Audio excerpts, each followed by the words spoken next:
तीसरे टर्म का ये जो बजट आया, इसमें यशस्वी प्रधानमंत्री की सरकारों के माध्यम से तो 12वां बजट है, लेकिन वित्त मंत्री द्वारा नवा बजट जो प्रस्तुत किया गया है, मेरी अपनी ओर से बहुत बहुत बधाई।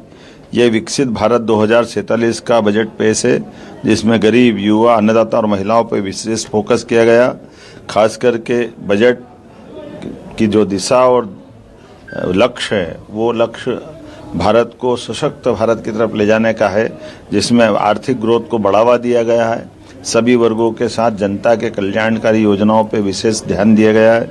खासकर भारत को बायोफार्मा हब बनाने की दिशा में विनिर्माण क्षेत्रों के लिए रणनीतिक विकास की दृष्टि से पर्याप्त धनराशि का प्रबंधन किया गया है।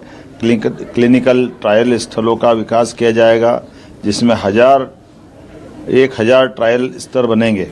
रिसर्च एंड डेवलपमेंट के आधार पर एआई के सेक्टर का बड़ा पैमाने पर राज्य के देश के विकास के साथ में हमारा मध्य प्रदेश भी आगे बढ़ेगा। ऐसे मैं उम्मीद करता हूं।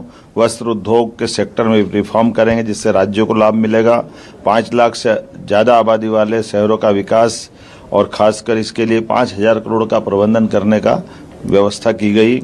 छोटे शहरों में भी तीर्थ स्थलों का विकास करने का पर्याप्त ध्यान दिया गया है। केयर इकोसिस्टम के माध्यम से बुजुर्गों का इलाज सही समय पर हो जाए, इसका प्रबंधन भी किया है। देश के प्रत्येक जिले में एक महिला छात्रावास बनाने का निर्माण, ये नारी सशक्तिकरण की दिशा में ठोस कदम है। भारत ग्लोबल मैन्युफैक्चरिंग का हब बने, इसके भी पर्याप्त प्रबंधन किए गए हैं। इससे कई वैश्विक देशों की चुनौतियों से निपटने में भी हमारी सरकार सक्षम होगी। गंभीर बीमारियों के लिए दवाई सस्ती करके ये सच में बड़ा काम किया है, जिसमें बीमारों के लिए कोई वर्ग का भी हो, लेकिन गंभीर बीमारियां हैं, उसका इलाज बड़ा महंगा पड़ता है। ऐसे में दवाई को सस्ती करना, माननीय प्रधानमंत्री जी को, माननीय वित्त मंत्री जी को बधाई देना चाहूँगा। खास करके पर्यटन स्थलों पर हजारों गाइड रख करके रोजगार के नए मार्ग को ढूंढने का प्रयास किया गया है। आर्कियोलॉजी की दृष्टि से, पुरातत्व की दृष्टि से जो रिजर्व स्थान है, उनको भी टूरिज्म की दृष्टि से खोलने का जो निर्णय किया गया है, इससे हमारी प्राचीन विरासत को भी लोग जानने समझने के लिए अवसर लेंगे। और ऐसे में विदेशी पर्यटकों को लाने के लिए 2% टैक्स की कमी करते हुए उनके लिए जो विशेष सौगात दी, जिसके आधार पर वैश्विक स्तर पर टूरिज्म के सेक्टर में भारत का स्थान और बढ़ेगा। जिला अस्पतालों को अपग्रेड करने का निर्णय किया है। इनकम टैक्स के में छोटे करदाताओं के लिए प्रक्रिया आसान की है। राजकोषीय घाटे का 4.3% का लक्ष्य मध्य प्रदेश की दिशा में निश्चित रूप से हमको लाभकारी होगा। राज्यों के लिए मध्य प्रदेश के लिए 1,40,000 करोड़ का अनुदान रखा है, जिसमें मध्य प्रदेश को भी राज्यों के लिए 1,40,000 करोड़ का अनुदान देने का निर्णय किया, जिसमें मध्य प्रदेश भी लाभान्वित होगा।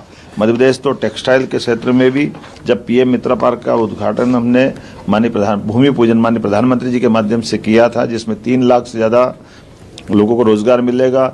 6 लाख से ज़्यादा कपास उत्पादक किसानों के लिए पूरा मालवा निमाड़ एक तरह से एक नई छलांग लगाने के लिए हमने पिछले समय उसका भूमि पूजन कराया।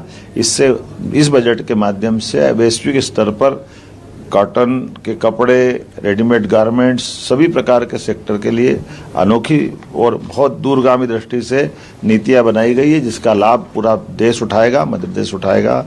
मैं अपनी ओर से, मध्य प्रदेश सरकार की ओर से, प्रदेश की 9 करोड़ जनता की ओर से आज इंदौर में मैंने इस कार्यक्रम में शामिल होकर के बजट भी सुना। बजट से जुड़े हुए विविध अलग अलग श्रेणी के विद्वानों के साथ संवाद भी हुआ, उनके विचार भी जाने, और उनने सबने एक मुक्त तो मुख्यमंत्री डॉक्टर मोहन यादव बजट पर प्रतिक्रिया दे रहे थे और उन्होंने इस बजट को बहुत ही अच्छा बजट बताया है। Biopharma hub